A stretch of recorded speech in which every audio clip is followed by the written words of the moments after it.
Good morning, YouTube. This is our very first live 105 on the YouTube channel. So this is actually an experiment. We trucking up like Piranha stuff.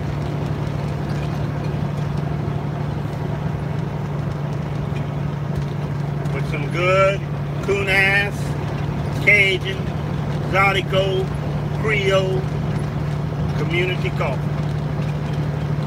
Made right here in the state of Louisiana. You've been watching my YouTube videos. I'm very proud to be from Louisiana, especially Southwest Louisiana. I mean, we live so far south, we consider anybody that lives north of Interstate 10 a Yankee. And not a Yankee like, oh, New York Yankee, you know, Mason-Dixon line Yankee, that kind of shit. No. You just a Yankee. We live in Acadian, you know, Cajun country, which runs from actually the Mississippi River to Interstate 10 to the Sabine River in Texas to the Gulf of Mexico. I probably will never have no viewers on this because this is a test. This is a test of the emergency broadcast system. And so I'm just experimenting. I usually go live on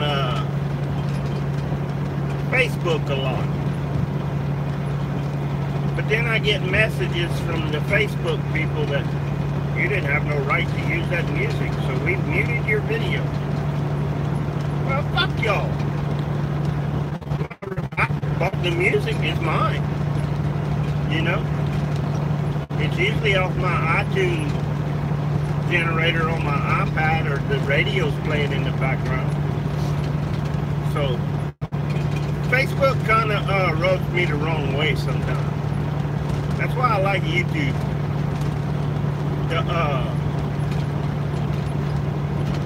You know, like that messenger thing. That messenger thing is when you get on Messenger, Facebook is listening. They can listen to you when you're not on Messenger. You give them access to your microphone and your camera. They got access to your photos. What if I'm taking a photo of an ugly mole on my butt cheek and I send it to my wife and say, what is this? Woo! Everybody on Facebook looking at my butt. Something to think about, Nag. Alright. Well, I'll tell y'all what, we riding across the Chaffalaya Basin this morning. Down here in Louisiana, we on the Yankee side because we going west. Holidays coming up, Memorial Day weekend.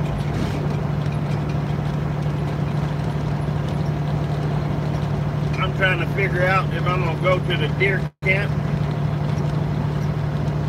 and have a little time off for bad behavior. The devil in me just wants to take control. Or stay home with my shot-to-toot. Or work on any number of projects I got stacked up in the shop. And boys, I got some projects stacked. I got that headache rack I've been working on. That now I've decided I'm painting kind of the color of this shirt, but a little darker with some flake in it. I'm going to paint the headache rack, and then I'm going to paint my top of my hood. Once I master that real good, I'm going to paint the top of the cab of the truck, the front fenders, the top of the sleeper.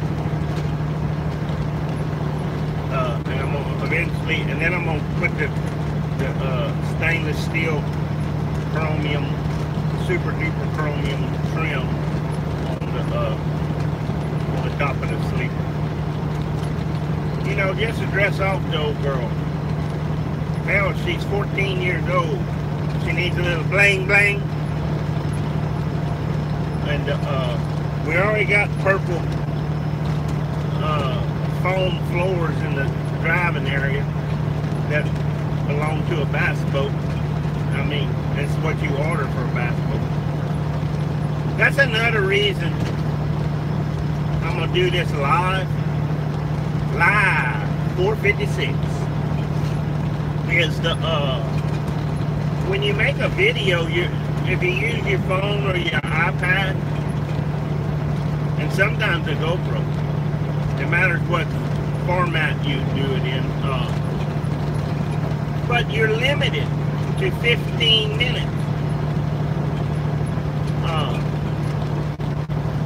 You know, sometimes you want to go longer, so I figure that's why I'm experimenting with this. You go longer on the live YouTube, and then it loads straight to YouTube. Okay, this is how I'm figuring this out. I could be totally casade on this now. But you okay, you load it up to YouTube, and you got a 45-minute discussion about how to adjust the brakes on the 18-wheeler. Well,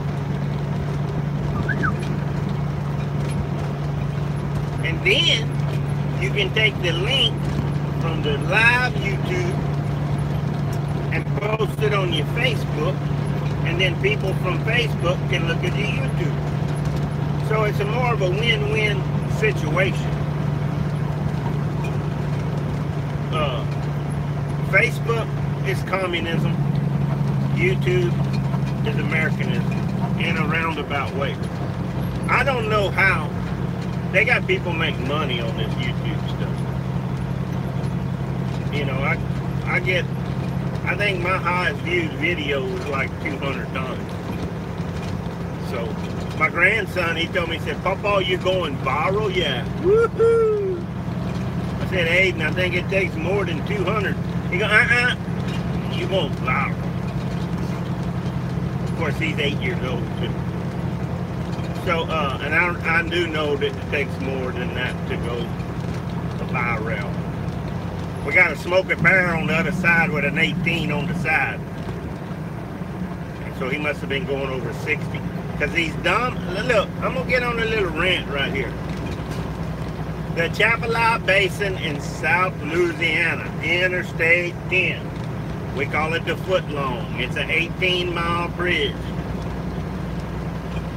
The dumbasses have truck speed limit 55, cars 65. Trucks limited to the right lane.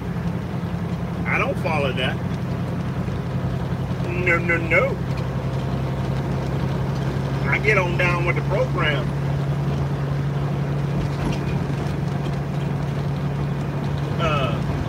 I ain't saying I'm running 110 going across this bridge, but I do run about 60. And I will get in that left lane and get around some of these. You get 15, 18 wheelers going 55 miles an hour, that last truck's doing 35. Okay? So, let's be real. Let's be for real here. Let's just drive like we know how to drive. Be a man, not a moose. And do our little deal. Now see, I'm going 60 miles an hour across the basin. I ain't stuck behind that asshole back there. Oh, if you're new to my live looking video, I do use some colorful language. But that asshole back there, he's 50 miles an hour. Oh, the police is gonna get me. The police is gonna get me. No, they ain't gonna bother you if you don't have your head up yet. And that old boy they pulled over on the other side, he's probably clicking off about 80 miles an hour. He gonna get him a good ticket. You know, I got pulled over one time by a state trooper. He said, "You know why I pulled you over?" I said, "Well, I figure you pulled me over to sell me a ticket to the Louisiana State Police ball." He goes, "Sir, Louisiana State Police don't have balls." He said, "You just keep it between the ditches." Pretty good old joke, ain't it? I find it funny. I don't know. Oh, I was reading them little things on the bottom. I thought they broke for commercials. I was wondering, anybody watch any of my videos, do they insert any commercials into them? Or I haven't gotten popularity yet. Oh, and man, I'm all over the country, all over the place. I was saying about painting this truck that candy pearl metal flake dark ass purple. That's the color. When I get it blended, that's gonna be the name of it. Or it's gonna be called Coonan's Blue. And then we'll trademark it. But anywho, after I paint all that and paint that headache rack, you know, that's one project we got going on in the shop. The second project I have going on in the shop, I'm rebuilding a damn Rhino 12-foot bush hog. I ran out of oxygen cutting it apart the other day, and I haven't felt like driving to Sulphur to go get some oxygen. So that bush hog is still loaded on my gooseneck. I need to get it cut it apart. I got it squared up, got the bows out. There's a video on it. You know, 2 20-ton jacks and 18 chains and binders and posts and whatnot.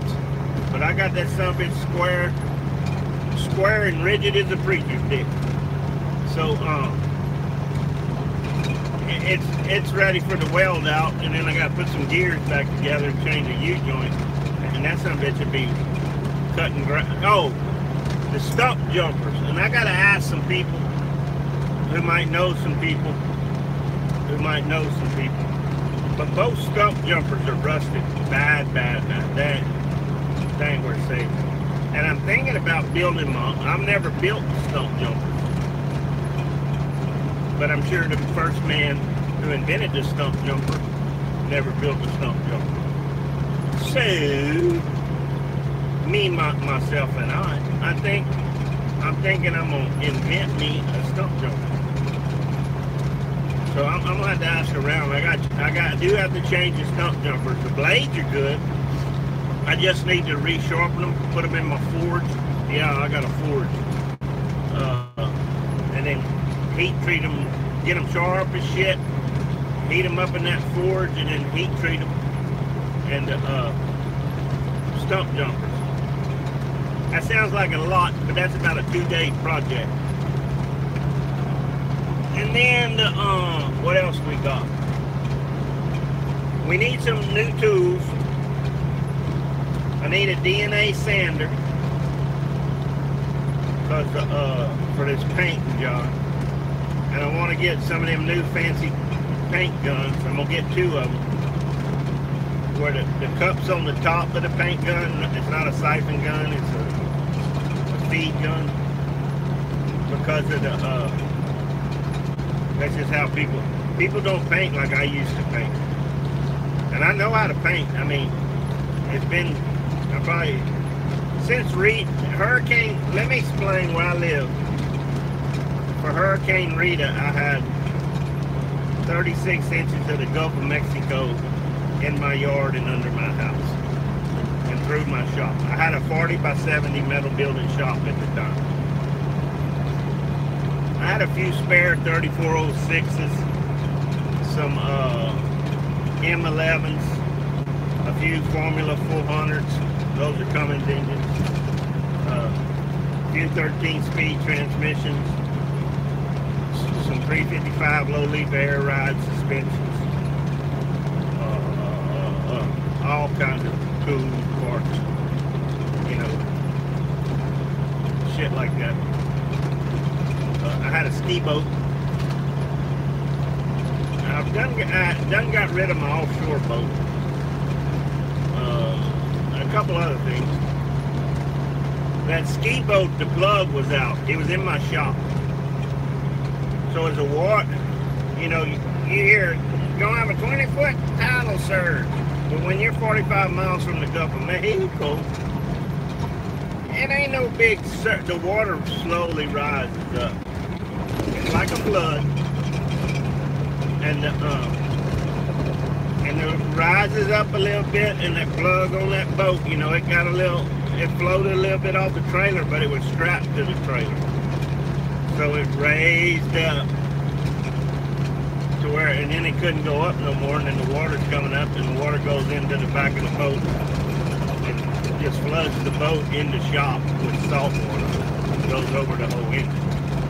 If I wouldn't have had it strapped down and had a plug in it, it'd just floated up to the top of the water, and then when the water rescinded, it went back down. Wouldn't have hurt it. But you know, hindsight's 20/20.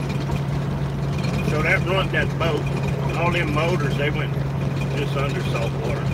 I sold all that for scrap. Saved what we could, tore down the shop building. It was a 40 by 70 building with a 40 by 40.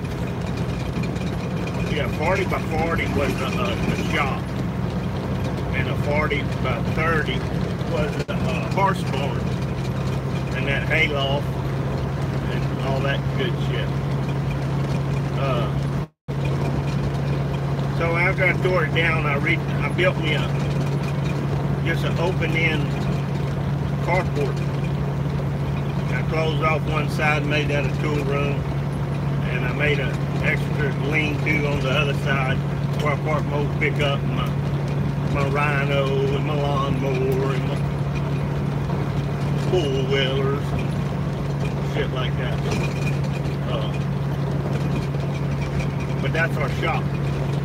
And, you know, like I said, Southwest Louisiana, it gets hotter than a fresh buck fox in a forest farm. So, we,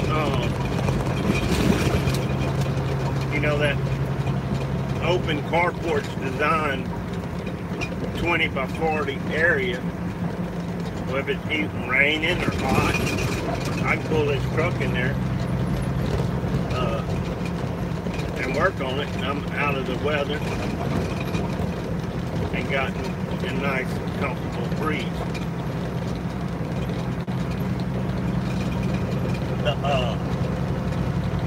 In the wintertime, it gets a little chilly. You know, we have about 4 cold days. So, I built me a old barbecue pit. I can burn logs on, and I pick up, you know, shit gets shipped into the pallet material, and I use that for making sure that boot lip stayed over there. Save that for firewood. You know, you can burn pine. It's open, so it doesn't have a chimney, so you can burn anything.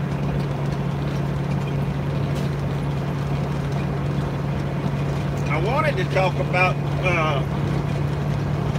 what over-the-road truck driver needs to carry in their truck. I want to make a video about that. I'm about at the end, and I'm running out of time, and I think it's something else. I've made it about 10 times. So I think I'm going to do that live, too. I mean, I've seen a bunch of them on YouTube, but they leave out the tools of the trade, so to speak. They tell you what kind of clothes, what kind of snacks, what kind of, you know, but nothing about trucking.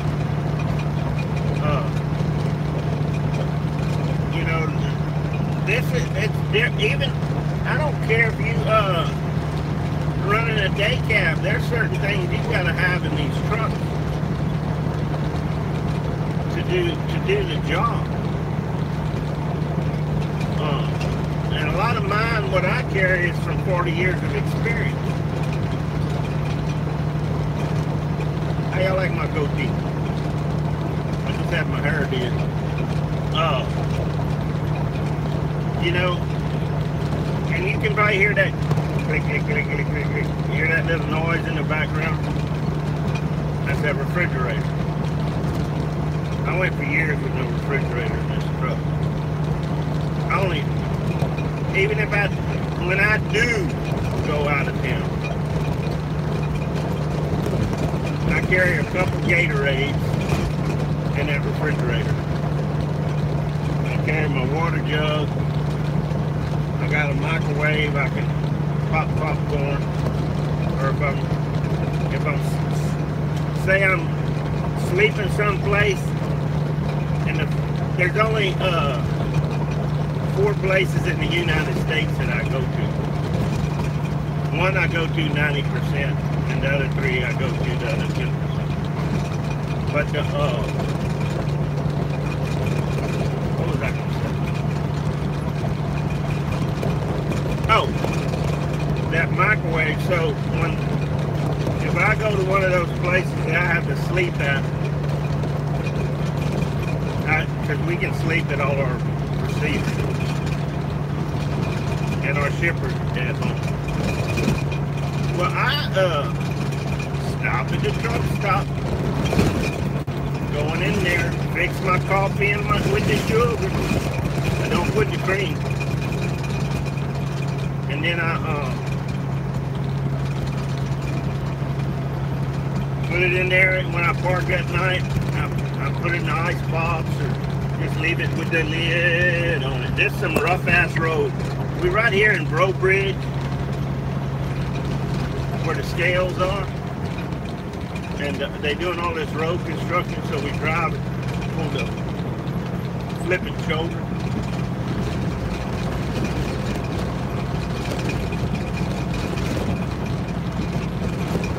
But then in the morning, scales are closed up there. In the morning, I wake up, start to get dressed. I take that coffee cup, put it in my microwave, in 2 minutes, beep, I got hot coffee. Good to go. Good to go, Cap. Good to go. The scales in Bro Bridge, Louisiana are locked up tighter than a Dick Sat fan. Dick Sat fan? A Dick Sat. So, that's the only reason I have the microwave is so I can heat my coffee up. And the refrigerator is to keep a Gatorade cold if I go on a long haul. And then some days I just wake up and drink a Gatorade and don't even worry about the coffee. But that's how I am. But coffee, you gotta have that, man. Especially when you can get your grubby hands on some good community coffee. The day is gonna be okay. I might just venture into that what you need to carry in the truck video. Cause I'm gonna tell you like it is, and it don't take long. You need, I don't care where you're based out of, if you're going to be over the road trucking, and you just come out of one of these truck driving schools, and then you went through orientation with a company, and you rode for 2 weeks with a trainer. That reminds me, I'm going to make a video of how I got into trucking. Gotta blow these new cats' monitors, man. Because I was 13, and it was, drive that rice truck from here to over there. And when you get to the road, walk back, and get this other rice truck, and by the time you get it loaded, drive it over there, and the driver will leave you an empty, and you drive it back into the back of the field. That's how I learned how to drive a truck. Yes, at 13. And it was no, I don't know how to do that, or can you show me? My cousins and uncle, they'd have bumped you upside the head. But anyway, what you need to have in a truck, if you're going to be an over-the-road truck driver, who maybe might never know, venture up into the northern part of this country where there's ice and snow. But even in the south, you need this.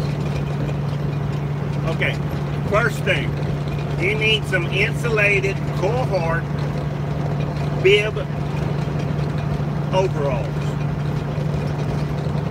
with the zippers on the legs where you can slip them on with your boots on, go and take your boots off and all that. You need a hoodie a little bit bigger than, if you wear a size 1, get a 2X hoodie. You need a Carhartt insulated jacket. Same thing. If you wear a size 1, get a 2X, get one bigger.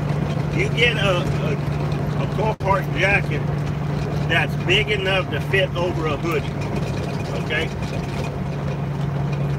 And I'm going to explain why. Because you're going to have on your normal clothes. And you're going to be at this cold-ass place to unload, load, get fuel, whatever. I mean, people, it ain't nothing for it to be 15 below zero in Wyoming, Montana, Idaho, Utah, Washington, Oregon, Northern California, Texas, Oklahoma. Worst ice storm I've ever been in was Easter weekend in Dallas, Texas. I was stuck there from Good Friday till the Monday after Easter in a Motel 6 with no electricity. So, and you need a stocking hat. And you need ski gloves. Not those cheap-ass ski gloves they sell at a truck stop. Excuse me. Go to Academy, or like the Coonasses call it, Academic. Get you some good ski gloves. And if you can't get that are chemical resistant, get some of those black hazmat hauling gloves. You can get those from a local safety house in your town, or you can get them online. But get the extra large size that the ski glove will fit into. So when you're fueling up, you don't get your ski glove all messed. Get them hand warmers like we use duck hunting. Get about 10 packs. Throw them, and you're gonna keep all this in a lug, or I call them a jump under your bunk. I know it's springtime and nobody's thinking about wintertime, but that's when you can buy this stuff cheap. It's always about the money. Okay, so we got our hand warmers, some wool socks if you don't have diabetes. And you put all that in the lug. I'd also recommend at Cabela's, they sell some snow boots. They're rubber bottom up to about your ankle, and then they're leather lace up, and they got a wool sock insert. They're only $60 a pair. Got some big long treads on them, about that long. Because if you wear regular leather boots, cowboy boots, and it's snow and ice, all that shit does, your feet are warm, the snow around you will half-ass melt. It'll get your boots wet, then your feet are going to freeze. So leather boots are out, okay? And don't be out there in your tennis shoes and all that bullshit. Get you some good boots. That, and after you put all that in your lug to put up, go to the dollar store, buy you some candles. You know them big 1-inch, I call them church candles. They're about 1 inch around, about 12 inches long. Buy you a handful, 10 or 12 of them damn things. Put them in that lug also, and put an old pot in there. Now you're scratching your head and you're saying, "Why I need an old pot?" Okay, what's this asshole doing? You light that candle and you start making wax on top and you drip it in that pot. And then you stick that candle in the middle of that pot. And that way, and I'm talking about an old thin pot. I ain't talking about no, good cast iron pot or anything. And then you can set that pot somewhere out of the way where it's not going to burn the truck down. It's going to, because that candle, well, you can get one in big fat ones. But those candles will make enough heat to warm up this truck to keep you from dying if you're stuck. And you have your warm clothes and you have your blankets.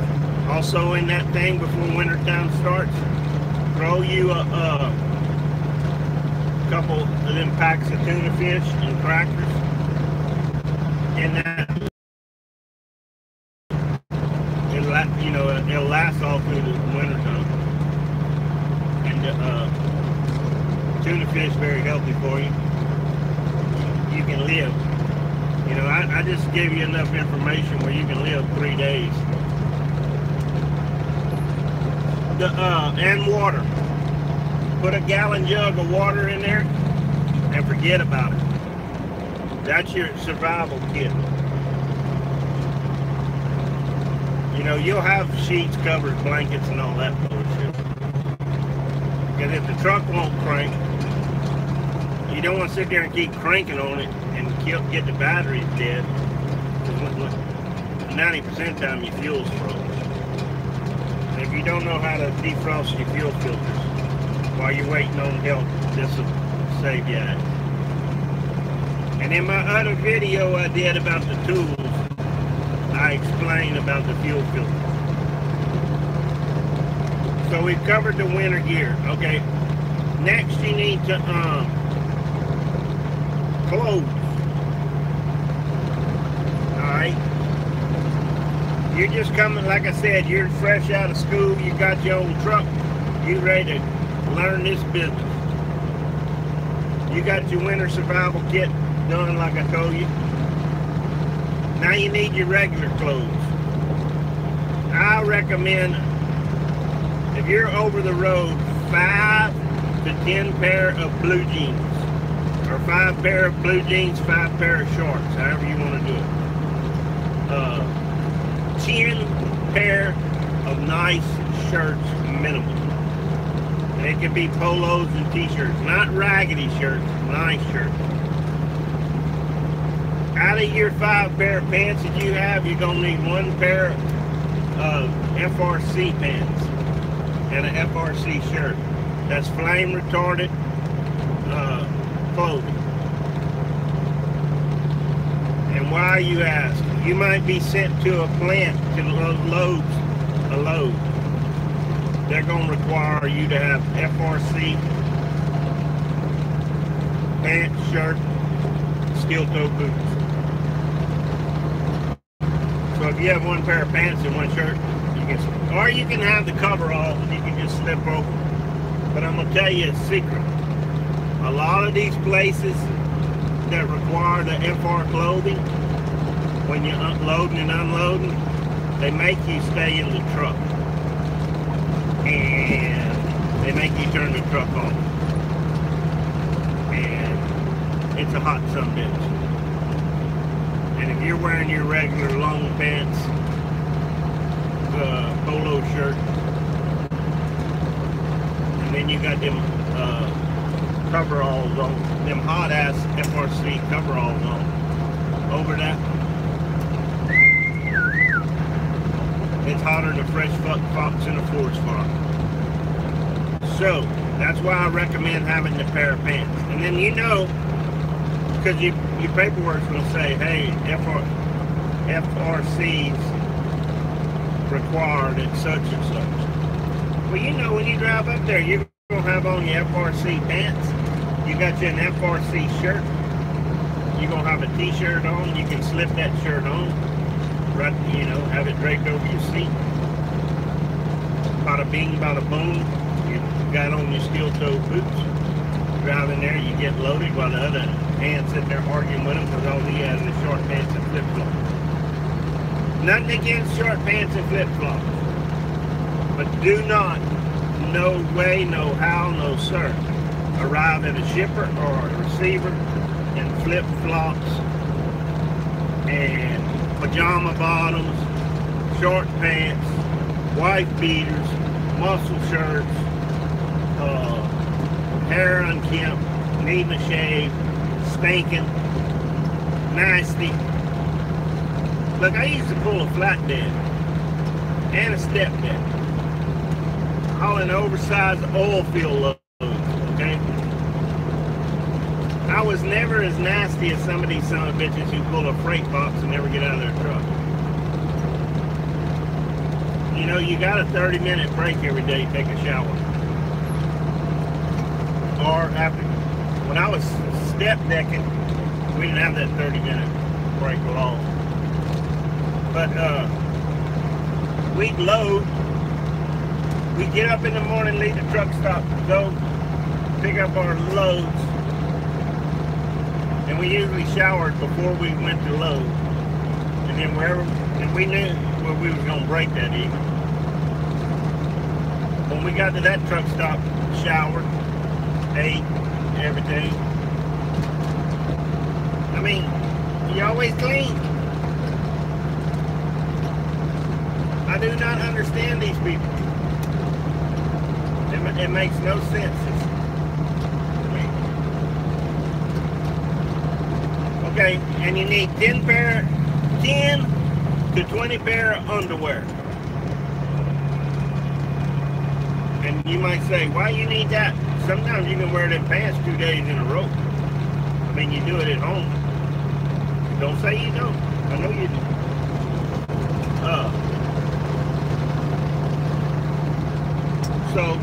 But you ain't gonna wear them underwear the same 2 days in a row. 20 pair of socks, you know, t-shirts, your pajamas, sleep shorts, sleep pants, whatever you sleep in. Bring some laundry detergent. Nowadays they use cards in a lot of wash materials. I used to keep $20 worth of quarters in my bag for washing clothes. And have your dirty clothes bag. You have all your clothes put up in the truck, and you have your shower bag. When you go to take a shower, you pick out your shirt, your pants, your drawers, your socks. The rest of your toiletries are in that bag. You put that all in that bag. Then you go in there and you take your shower and you fold your dirty clothes up and you put them back in the bag. When you get in the truck, you put them in the dirty clothes. Me, I wear, I don't know. These are my work shirts. I had them made. I wear the same shirt every day. I mean, it's not the same color, same logo shirt. 4 days out of the week. I got a yellow LSU shirt, polo, and I got a purple striped LSU shirt. Then I got my shirts with my logo. I got enough shirts. I got enough shirts and blue jeans. If I had to, you know, I can go 7 days before I need to wash clothes. That's work clothes. You also need comfortable shoes. You got your work boots for when you're on it out of the truck working. You got your snow boots for snow season. Some guys like to wear, I'm a Crocs guy. I wear Crocs when I'm driving. I got some slip-on boat shoes, deck shoes, whatever you want to call them shoes. For other times, Some guys wear slippers when they driving. You know it. And then when they stop, you can slip in your boot.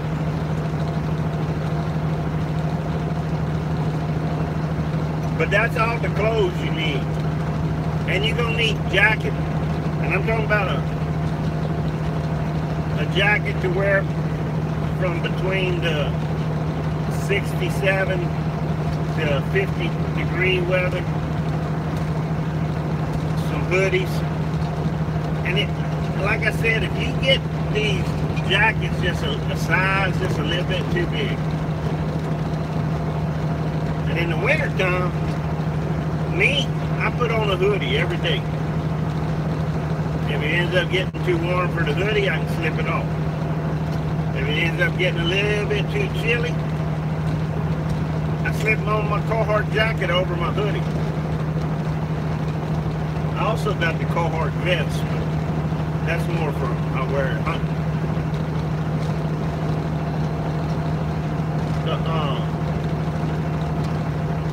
And always, and I'm gonna tell you another secret. Always have a pair of, if you're a long pant wearing dude, or even long pant, short pant wearing cat or woman, carry you some swim shorts or a bathing suit. Because you never know, you get stuck, broke down somewhere, and you stand at a nice hotel and you want to go swimming. And you don't have your swimsuit.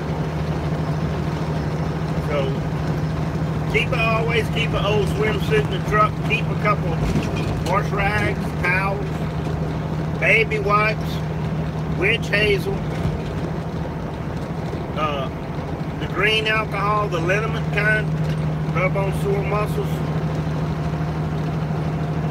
anti-diarrhea medicine, anti-constipation medicine, anything you can think of. Neosporin that you put on cuts, have a little first aid kit. Everything that you keep at your house for emergencies, you need to keep a smaller thing of that in this truck. And you can put it in little plastic lugs, put them on the shelves.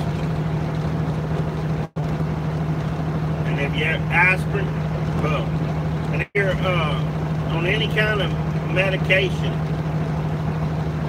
keep a couple, you know, when you get refills on your medicine and you have some left,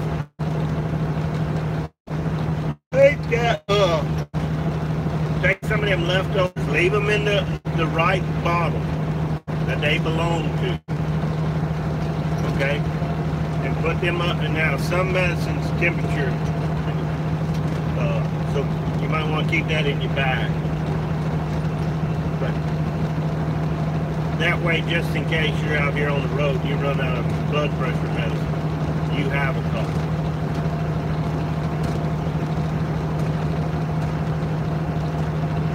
What else can we talk about?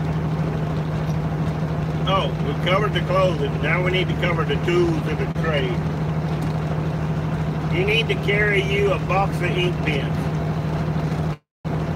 black and blue. Some places require you to sign paperwork in blue. Some places require you to sign paperwork in black. The state of Alabama requires you to sign your oversized permits in red ink. And there's another state that does that.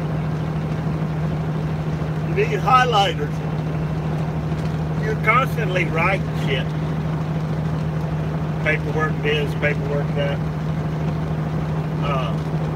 You gotta highlight things. So do that.